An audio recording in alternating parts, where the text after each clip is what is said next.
Everyone, स्वागत है आप सभी का हमारे यूट्यूब चैनल आईएएस पॉइंट में। आशा करती हूँ आप सभी लोग बहुत अच्छे होंगे और आपकी स्टडी बहुत अच्छे से चल रही होगी। तो गाइस, आप यहाँ पे हेडिंग देख रहे हैं, तंतु से वस्त्र तक। ये हमारा थर्ड लेसन है और हम 2 लेसन कंप्लीट कर चुके हैं एनसीईआरटी 6 के।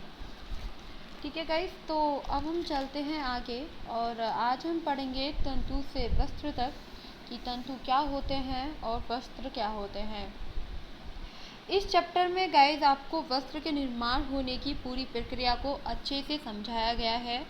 यहाँ पे आपको बताया गया है कि तंतु कितने प्रकार के होते हैं और वो हमें कैसे प्राप्त होते हैं। ठीक है गाइस, तो इसमें हम क्या जानेंगे, हम जानेंगे कि तंतु कितने प्रकार के होते हैं और वो हमें वह कौन सी विधि है जिससे होकर तंतु का निर्माण होता है। किसका निर्माण होता है गाइस? तंतुओं का निर्माण होता है। तंतु से वस्त्र का निर्माण होने वाली पूरी विधि के बारे में हम जानेंगे, जिस तरीके से तंतु से वस्त्र का निर्माण किस तरीके से होता है। ठीक है गाइस, तो आज हम सबके बारे में अच्छे से जानेंगे। आप अपना ध्यान यहीं पे रखेंगे और आप मुझे अच्छे से सुनने की कोशिश करेंगे। Okay guys, you listen to me carefully. Okay, let's get started. Guys, अब हम जान लेते हैं इस वर्ड का मतलब। किस वर्ड का मतलब जानेंगे? हम लोग जानेंगे तंतु। तो हमारा फर्स्ट वर्ड है तंतु और हम तंतु के बारे में जानेंगे। जैसे गाइस आप सभी लोग जानते हैं, कोई भी रेशा, ठीक है, कोई भी रेशा या धागे का सबसे पतला वाला हिस्सा जो होता है उसे हम लोग कह रहे हैं तंतु। क्या कह रहे हैं? तंतु। आप फिर से मुझे सुनेंगे। कोई भी रेशा या धागा का सबसे पतला वाला हिस्सा। धागे का सबसे पतला हिस्से का मतलब है, आप कोई कपड़ा ले लीजिए, फॉर एग्जांपल आपने कोई कपड़ा लिया, उसमें से कोई धागा निकल रहा है, आप उसको खींचेंगे, ठीक है, तो पतली पतली क्या बन जाती है, पूरी लड़ी सी बन जाती है। तो उसको क्या बोलते हैं हम? उसे तंतु ही कहा जाता है। आप फिर से देखेंगे, कोई भी रेशा या धागे का सबसे पतला वाला हिस्सा जिसे हम लोग कह रहे हैं, क्या कह रहे हैं? तंतु। यानी कि तंतु से ही बनता है धागा और उसी धागे से बनते हैं वस्त्र। तो हाँ जी गाइस, आपने बिल्कुल सही सुना कि तंतु से बनता है धागा और धागे से ही बनते हैं वस्त्र। हमारे जो हम क्लोथ पहनते हैं, आप ट्राउज़र है, जीन्स है, टी शर्ट है, तो वो क्या बनते हैं? वो धीरे धीरे प्रक्रिया होती है, तब तंतु से धागे का निर्माण होता है और धागे से वस्त्र का निर्माण होता है। चलिए गाइस, अब हम जान लेते हैं नेक्स्ट टॉपिक। तो जो हमारा नेक्स्ट वर्ड है वो है वस्त्र, कि आखिर वस्त्र होता क्या है। गाइस, आप एक एक पॉइंट को अच्छे से समझेंगे और हमें जानना बहुत ज़्यादा ज़रूरी है कि तंतु क्या होते हैं और जो हम वस्त्र पहनते हैं उनका निर्माण कैसे होता है। तो हमें क्या करना है? अच्छे से ध्यान रखना है और अच्छे से सुनना है कि मैं क्या बोल रही हूँ और तंतु क्या होता है, वस्त्र क्या होता है। अगर आपको कोई भी टॉपिक समझ में नहीं आता है, किसी भी वर्ड का मीनिंग आपको अच्छे से क्लियर नहीं होता है, ठीक है, आप अपने मन में कोई भी डाउट नहीं रखेंगे और उसको अच्छे से पढ़ेंगे। ठीक है गाइस, चलिए अब हम चलते हैं नेक्स्ट वर्ड पे।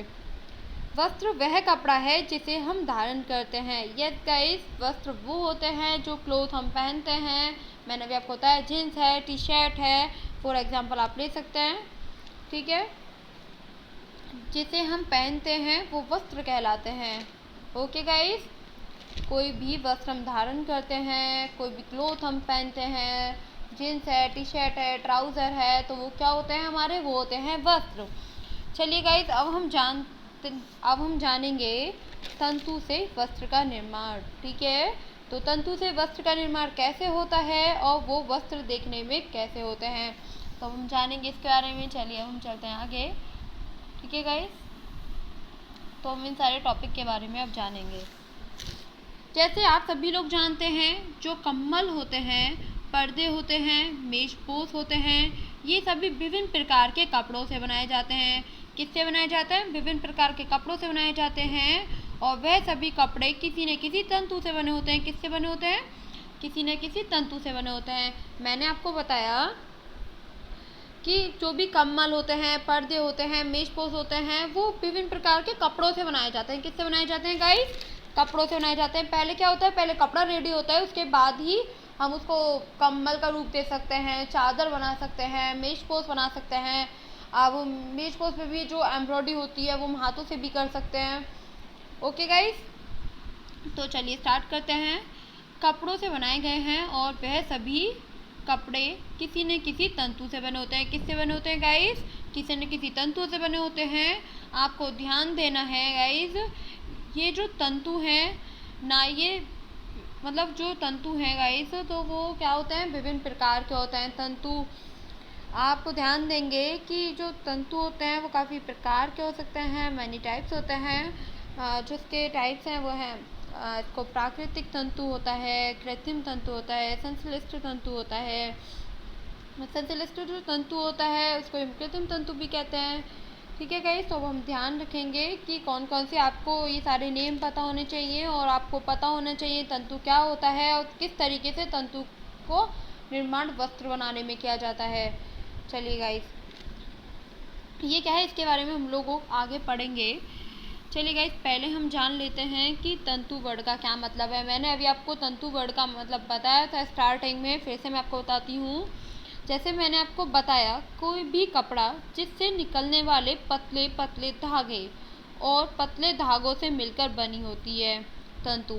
ठीक है, मैंने भी आपको बताया कि कोई भी कपड़ा, उसमें से पतले पतले क्या होता है कि कहीं से सिलाई वगैरह निकल जाती है तो वो धागे निकलने स्टार्ट हो जाते हैं। तो धागे, पतले पतले धागे निकलते हैं और उसी से क्या बनता है, उसी से बनता है तंतु। ठीक है, तो आपको जानना है किसी भी रेशे या धागे का पतला होने वाला जो पार्ट होता है उसको हम कहते हैं तंतु। उन्हीं तंतुओं से बनते हैं रेशा या धागा। ठीक है गाइस, आपको अच्छे से समझ में आ गया होगा आई होप। और उन्हीं धागों को समयोजित करके, ठीक है, उन्हीं धागों क्या होता है, उन्हीं धागों को, जैसे कि काफ़ी सारी चीज़ें होती हैं, हम धागों को जोड़ के क्या बनता है, कपड़ा बनता है। तो उनको, उन्हीं धागों को समयोजित करके बनाया जाते हैं क्लोथ। ओके गाइस, जैसे गाइस आप सभी लोग जानते हैं क्लोथ काफ़ी प्रकार के होते हैं। कुछ तंतु अलग अलग प्रकार के होते हैं और कुछ अलग प्रकार के होते हैं, क्योंकि क्लोथ क्या होते हैं, काफ़ी तरीके के होते हैं। कि नहीं, आज हमें ये नहीं पहनना, आज तो हम नई ड्रेस लेके आएंगे, आज तो हमारे घर में ये फंक्शन है और हम क्या करेंगे, अलग अलग फंक्शन पे अलग अलग ड्रेसेस पहनेंगे। तो इसी तरीके से धागे काफ़ी तरीके के होते हैं, तंतु काफ़ी तरीके के होते हैं, उसी तरीके से क्लोथ भी काफ़ी तरीके के होते हैं। एज अ एग्जाम्पल, कुछ जो तंतु होते हैं कुछ प्राकृतिक रूप से बने होते हैं। कुछ तंतु ऐसे होते हैं जिन्हें रासायनिक विधियों द्वारा बनाया जाता है। कैसी विधियों द्वारा बनाया जाता है गाइस? रासायनिक विधियों द्वारा बनाया जाता है। तो जो रासायनिक विधियों द्वारा तंतु होते हैं उन्हें प्राकृतिक तंतु के रूप में नहीं ले सकते। प्राकृतिक तंतु जो होते हैं वो अलग होते हैं। ठीक है गाइस, चलिए अब हम जान लेंगे कि प्राकृतिक तंतु क्या होता है। जैसे आप सभी लोग देखिएगा, इस मैंने अभी आपको बताया था ना कि पतले पतले धागे, आप यहाँ पे पिक्चर्स देख रहे हैं और इस पिक्चर्स में क्या हो रहा है, धागे निकल रहे हैं, पतली पतली लाइनिंग से निकल रही हैं, इनको हम क्या बोलते हैं, तंतु बोलते हैं मैंने। ठीक है, अब हम जानेंगे प्राकृतिक तंतु क्या होता है। ऐसे तंतु जो हमें किसी पौधे से प्राप्त होते हैं। प्राकृतिक तंतु किसे कहते हैं? प्राकृतिक तंतु वो होते हैं जो हमें किसी पौधे से प्राप्त होते हैं या किसी जंतु से प्राप्त होते हैं, उन्हें हम कहते हैं प्राकृतिक तंतु। क्या कहते हैं गाइस? उन्हें हम प्राकृतिक तंतु कहते हैं। फॉर एग्जाम्पल, पौधों से मिलने वाले तंतु जैसे कपास और जूट। ठीक है गाइस, तो ये क्या हो गया, ये हमारा प्राकृतिक तंतु है जो हमें प्लांट से मिलते हैं। और कुछ तंतु जो वो होते हैं वो हमें मिलते हैं एनिमल सोर्स से।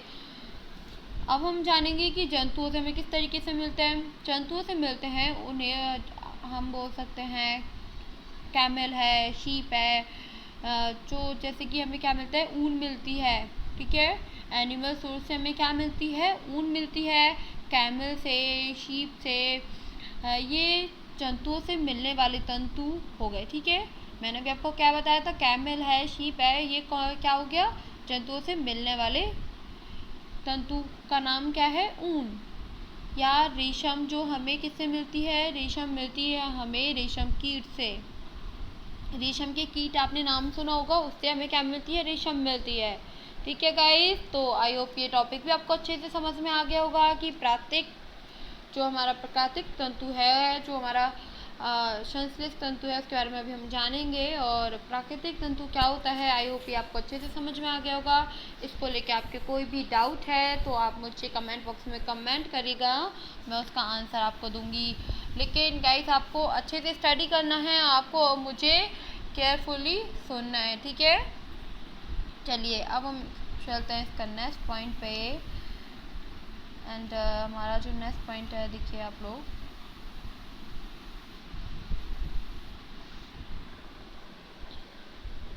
संश्लेष तंतु क्या होता है इसके बारे में जानेंगे।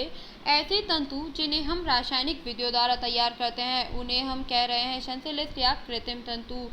मैंने आपको बताया था ना अभी स्टार्टिंग में कि हम उसे कृत्रिम तंतु भी कहते हैं, जो प्राकृतिक तंतु नहीं होते हैं, ठीक है। जो रासायनिक विधियों द्वारा तैयार किए जाते हैं उन्हें प्राकृतिक तंतु नहीं कहा जाता है। इनका निर्माण होता है, इसका जो निर्माण होता है, इनके निर्माण में रासायनिक पदार्थ का उपयोग होता है। जो हमारा कृत्रिम तंतु है, जो हमारा संश्लेष तंतु है, उसमें क्या होता है, रासायनिक विधियों का निर्माण होता है, रासायनिक पदार्थों का उपयोग होता है।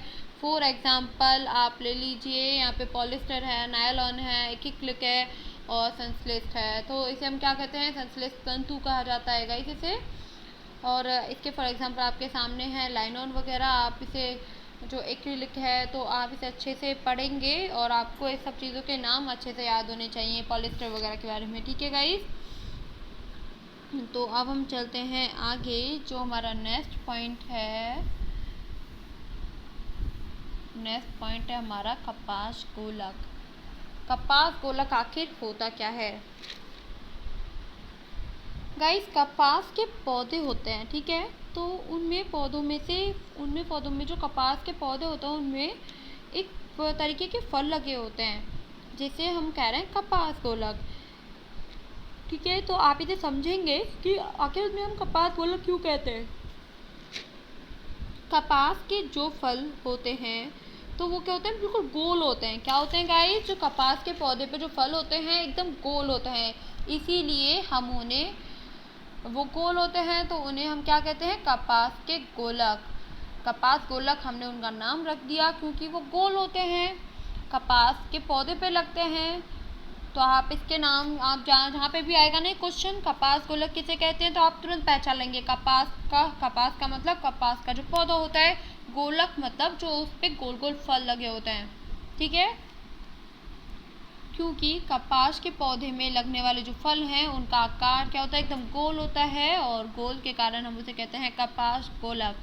आप ध्यान में रखेंगे अच्छे से। और इन्हीं कपास गोलक से हमें मिलता है तंतु, और उन्हीं तंतुओं से बनता है तागा या रेशा, और उन्हीं रेशों से हम बनाते हैं वस्त्र। क्या बनाते हैं, वस्त्र बनाते हैं। जो हम अच्छी अच्छी ड्रेसेस पहनते हैं वो हमें कैसे प्राप्त होती हैं, तो आप जानेंगे। क्योंकि गाइस हमें, अगर हम किसी भी कॉम्पिटिटिव एग्ज़ाम की तैयारी कर रहे हैं तो हमें हर चीज़ के बारे में नॉलेज होनी चाहिए। कोई भी वर्ड है तो हम उसके बारे में जान लेना चाहिए कि ये वर्ड क्या है और ये वर्ड कहाँ से आया, ये वर्ड क्यों बना। अगर कपास गोलक है तो किसी न किसी बात को तो लेके है ना, इसके पीछे कुछ ना कुछ तो इसकी डेफिनेशन होगी। जैसे कि हमारा नाम है, ठीक है, मेरा नाम शिवानी है और शिवानी का क्या अर्थ होता है, इसी तरीके से आपको हमसे जुड़ी हुई सारी चीज़ों के बारे में जानना है, ठीक है। हम इंडिया में रहते हैं, ठीक है, हम किस सिटी में रहते हैं, तो उससे जुड़ी हुई सारी बातें हमें पता होनी चाहिए। इस तरीके से अगर हम बुक पढ़ रहे हैं तो बुक से रिलेटेड हमें सारी बातें पता होनी चाहिए कि इसमें ये वर्ड आ रहा है और इस वर्ड का क्या मीनिंग होता है, तो हमें अच्छे से नॉलेज होनी चाहिए। ओके गाइस, तो आप फिर से सुनेंगे। जो कपास के गोलक होते हैं, इन्हीं कपास के गोलक से हमें मिलता है तंतु, और तंतुओं से बनता है धागा, और धागा या रेशा, और उन्हीं रेशों से हमारे बनते हैं वस्त्र। तो वस्त्र का निर्माण उन्हीं तंतुओं के धागे से होता है। किससे होता है गाइस, उन्हीं तंतुओं के धागे से होता है। आपको ये टॉपिक अच्छे से क्लियर करेंगे। और हमने आज कौन कौन से टॉपिक क्लियर करे गाइस, हमने पढ़ा तंतु क्या होता है, वस्त्र क्या होता है, तंतु कितने प्रकार के होते हैं, कौन कौन से होते हैं, उसके बारे में हमने अच्छे से चर्चा की, ठीक है। जो भी हमने आज डिस्कस किया है वो आपको अच्छे से पता रहना चाहिए। ओके गाइस, और हमने कपास गोलक के बारे में भी अच्छे से पढ़ा, तो आज की वीडियो हमारी यहीं पे फिनिश होती है। जो भी आज के टॉपिक हैं वो आपको अच्छे से क्लियर होने चाहिए। इसको लेकर आपके हमने कोई भी डाउट होता है तो आप मुझे कमेंट बॉक्स में कमेंट करेंगे। अगर आपको मेरी वीडियो पसंद आती है तो आप उसे लाइक करिए, सब्सक्राइब कीजिए एंड कमेंट कीजिए और शेयर कीजिए। ठीक है, आई होप आपको सारे टॉपिक आपके क्लियर हो जाते हैं। आप अपने मन में, मैं फिर से यही बोलूँगी कि आप अपने मन में कोई भी डाउट नहीं रखेंगे, क्योंकि अगर मैं यहाँ पे आपको क्लासेस दे रही हूँ तो आपकी उसके लिए दे रही हूँ ताकि आपकी साइंस अच्छे से क्लियर हो जाए, साइंस में आपका कोई भी डाउट नहीं रहे। ठीक है गाइस, क्योंकि हमें क्या करना है, हमें आप लोगों को अच्छे से अच्छा करना है। हम लोग क्या चाहते हैं कि आप लोग अच्छे से पढ़ें, अच्छे से स्टडी करें। आपके लिए हर क्लासेस अवेलेबल हैं। आपको हिस्ट्री पढ़ाई जाती है, पॉलिटी वगैरह। आपको किसी भी सब्जेक्ट में कोई भी प्रॉब्लम है तो आप कमेंट बॉक्स में कमेंट कर सकते हैं। जो भी प्रॉब्लम है, आपकी प्रॉब्लम का सॉल्यूशन हम ज़रूर निकालेंगे।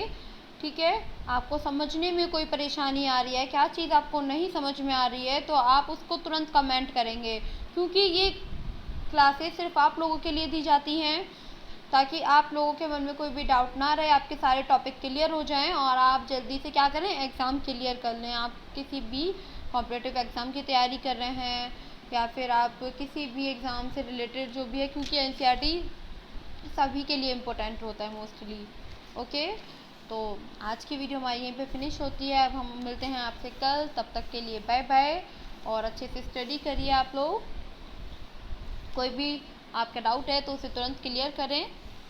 ठीक है गाइस, वीडियो को लाइक कीजिए, सब्सक्राइब करें और कमेंट करें। Thank you so much, bye bye.